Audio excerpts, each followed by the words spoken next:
আপনারা জানেন যে ইদানিংকালে আইন শৃঙ্খলা পরিস্থিতির বেশ অবনতি হয়েছে। আমি জানি না আপনাদের ওয়ার্ডগুলোয় কী অবস্থা, তবে সার্বিকভাবে আমরা যেটা শুনতে পাচ্ছি সবখানে আইন শৃঙ্খলা একটা পরিস্থিতির অবনতি হয়েছে। নারী সমাজের যারা রয়েছেন এবং নারী ও শিশু তাদের উপর ভয়াবহ কয়েকটি অত্যাচারের ঘটনা যেটি মিডিয়ার মাধ্যমে আমাদের সামনে উঠে এসেছে, পরপর ঘটনাগুলো চলছে। যেহেতু সমসাময়িক বিষয় এবং আমার সামনে বিপুল সংখ্যক আপনারা মহিলারা আছেন, নারীরা আছেন, সেজন্য আমার মনে হয় যে এই বিষয়টা নিয়ে আপনাদের কাছে কিছু বলা উচিত, আপনাদেরকে আশ্বস্ত করা উচিত। আমরা 5ই আগস্টের পরে দেখতে পেয়েছি যে একটা মব কালচার, যেটা নতুন একটা শব্দ আমরা শুনতে পাচ্ছি, যেখানে একটা বিশেষ গোষ্ঠী তারা নিজের হাতে আইন শৃঙ্খলা তুলে নেওয়ার একটা অপচেষ্টা করছে, দেশকে অস্থিতিশীল করার চেষ্টা করছে এবং তারা মনে করছে যে এটা তারা করতে পারে, সেই সুযোগটা এবং সেই অধিকার তাদের রয়েছে। এবং তার ফলশ্রুতিতে আমরা দেখতে পাচ্ছি যে আইন শৃঙ্খলারও যেরকম অবনতি হয়েছে, পাশাপাশি সামাজিক যে অপরাধগুলা, এই যে নারীদের উপর অত্যাচার নির্যাতন বা তাদেরকে একটা হেয় প্রতিপন্ন করা, এবং সর্বশেষ আমরা দেখেছি মাগুরার যে বিভৎস একটা ঘটনা ঘটেছে, সেখানে একজন শিশু নির্যাতিত হয়েছে। এরপর পরপর আমরা দেখেছি সিলেট, চট্টগ্রাম, কুমিল্লায় এই ঘটনাগুলো ঘটেছে। তো এইগুলার আমরা তীব্র নিন্দা এবং প্রতিবাদ জানাই একজন সচেতন নাগরিক হিসাবে এবং এই শহরের আপনাদেরই একজন সন্তান হিসেবে। যখন এগুলো আমরা দেখি, এগুলো আমাদের বুকে রক্তক্ষরণ করে। তো আমাদের সাথে যেহেতু সাবেক কাউন্সিলররা রয়েছেন আমাদের, এবং আগামীতে অনেকে হয়তো এখান থেকে কাউন্সিলর হবেন ইনশাল্লাহ, যে জনপ্রতিনিধি হবেন, এবং আমারও একটা দায়িত্ব রয়েছে এই এলাকার প্রতি, অঞ্চলের প্রতি। তা আমি আমাদের নেতাকর্মী যারা উপস্থিত রয়েছেন সবাইকে আহ্বান জানাবো যে আমাদের হয়তো সেই সময়টা চলে আসছে, বা আমাদের চিন্তা করতে হবে যে আমরা কিভাবে অতীতে যেভাবে বিভিন্ন দুর্যোগের সময় আমরা জনগণের নিরাপত্তা নিশ্চিত করেছি আমাদের দলের নির্দেশনায়, সেই বিষয়গুলো আমরা আবারও কিভাবে করতে পারি।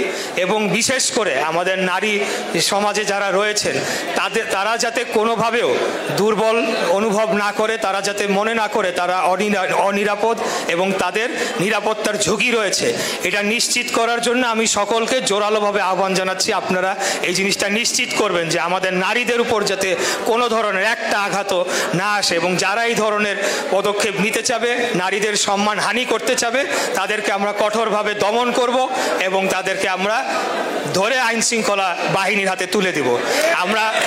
আমরা আন্দোলন সংগ্রাম করে 16 বছর একটা ফ্যাসিস্ট হাসিনাকে হটিয়েছি। অতএব এখন যারা ছোটোখাটো গ্রুপ তৈরি হয়েছে, অথবা যারা সামাজিকভাবে নারীদের উপরে বা আমাদের সার্বিকভাবে আইন শৃঙ্খলার যে পরিস্থিতি সেটার অবনতি ঘটাতে চাচ্ছে, নারী হোক অথবা অন্য যে কারো উপরে অত্যাচার করার একটা মনোভাব পোষণ করছে, এবং চুরি, ছিনতাই, ডাকাতি সেগুলা করছে, এবং আমাদের দলীয় পরিচয় দিয়ে যদি কেউ হয়, তাদেরকে সবার আগে আমাদেরকে ধরতে হবে, তাদেরকে সবার আগে প্রতিহত করতে হবে। বাংলাদেশ জাতীয়তাবাদী দল বিএনপি কোনো অন্যায়কারীকে কোনো প্রশ্রয় দিবে না। আমি আপনাদেরকে নিশ্চিত করে বলতে চাই, আপনারা এখানে রয়েছেন, যদি এই ধরনের কাউকে পাওয়া যায়, আমি আপনাদেরকে আহ্বান জানাবো, সকল যারা যুবদল, ছাত্রদল, স্বেচ্ছাসেবক দল রয়েছেন এবং মূল দল বিএনপি, ওয়ার্ড বিএনপি, আপনারা তাদেরকে প্রতিহত করবেন। আমাদের মধ্য থেকেও আমার কাছের মানুষও যদি এই ধরনের কর্মকাণ্ডে লিপ্ত হয়, কোনোদিন যদি আমিও লিপ্ত হই, আমিও বলবো আপনারা আমাকেও ধরে আইন শৃঙ্খলা বাহিনীর হাতে তুলে দিবেন। বাংলাদেশে কোনো ধরনের অরাজকতা, আইন শৃঙ্খলা হাতে তুলে নেওয়া এবং কোনো ধরনের অপরাধমূলক কার্যক্রম এবং জনগণের, সাধারণ নাগরিকদের অধিকার হরণ করার কোনো ধরনের প্রচেষ্টা আমরা বরদাস্ত করব না। আমরা সেটাকে রুখে দাঁড়াবো ইনশাআল্লাহ। ঠিক আছে, আপনারা সবাই এটাকে নিশ্চিত করবেন আপনারা স্ব এলাকায়, যাতে কেউ ওই ধরনের কর্মকাণ্ডে লিপ্ত না হয়। আর আমাদের দলীয় কেউ যদি হয়, তাকে আরও সবার আগে প্রতিহত করতে হবে। আর আমি বক্তব্য দীর্ঘায়িত করব না, আমি আপনাদের প্রতি এই আশ্বস্তটুকুই করতে চাই, নারী, পুরুষ, মহিলা, শিশু, অতএব সকল যারা জনগোষ্ঠী আমরা রয়েছি, তাদের নিরাপত্তার বিষয়টি আমাদের সর্বোচ্চ অগ্রাধিকার দিয়ে আমাদেরকে নিশ্চিত করতে হবে। এটাই আমাদের ওয়াদা আপনাদের কাছে, এটা আমাদের প্রতিশ্রুতি আপনাদের কাছে, এবং এটা নিশ্চিত করব আমরা ইনশাল্লাহ। এটা হলো 1 নম্বর। আর 2 নম্বর হচ্ছে যে আপনারা জানেন যে বাংলাদেশ একটা সংকটময় সময় অতিক্রম করছে।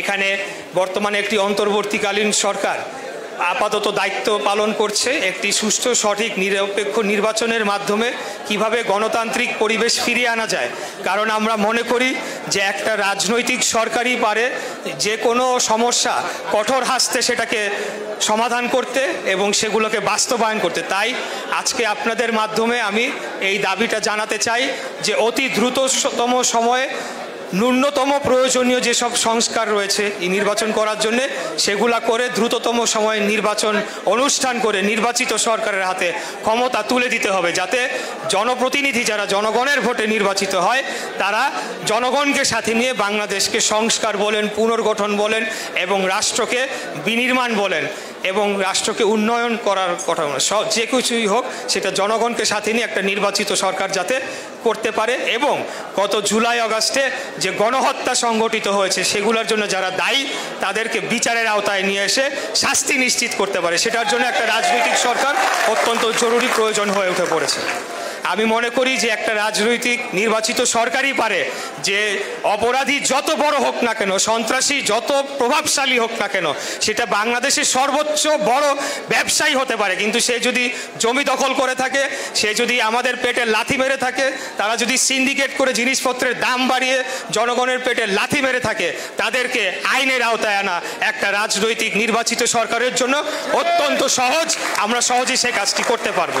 সেজন্য আমরা চাই দ্রুততম সময় নির্বাচনের মাধ্যমে জনগণের সরকার প্রতিষ্ঠা হোক। আমরা বলছি না বিএনপিকে ক্ষমতাটা দিয়ে যান, আমরা কালকে বসে পড়ি চেয়ারে। আমরা চাই জনগণ ভোট দিয়ে তাদের সরকার নির্বাচিত করুক।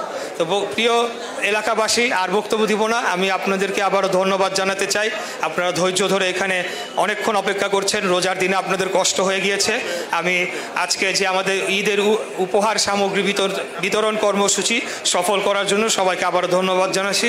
খোদাফেজ। বাংলাদেশ জিন্দাবাদ, বাংলাদেশ জাতীয়তাবাদী দল জিন্দাবাদ, শহীদ রাষ্ট্রপতি জিয়াউর রহমান অমর হোক, দেশনেত্রী বেগম খালেদা জিয়া জিন্দাবাদ, আমাদের নেতা দেশনায়ক জনাব তারেক রহমান জিন্দাবাদ। আসসালামু আলাইকুম।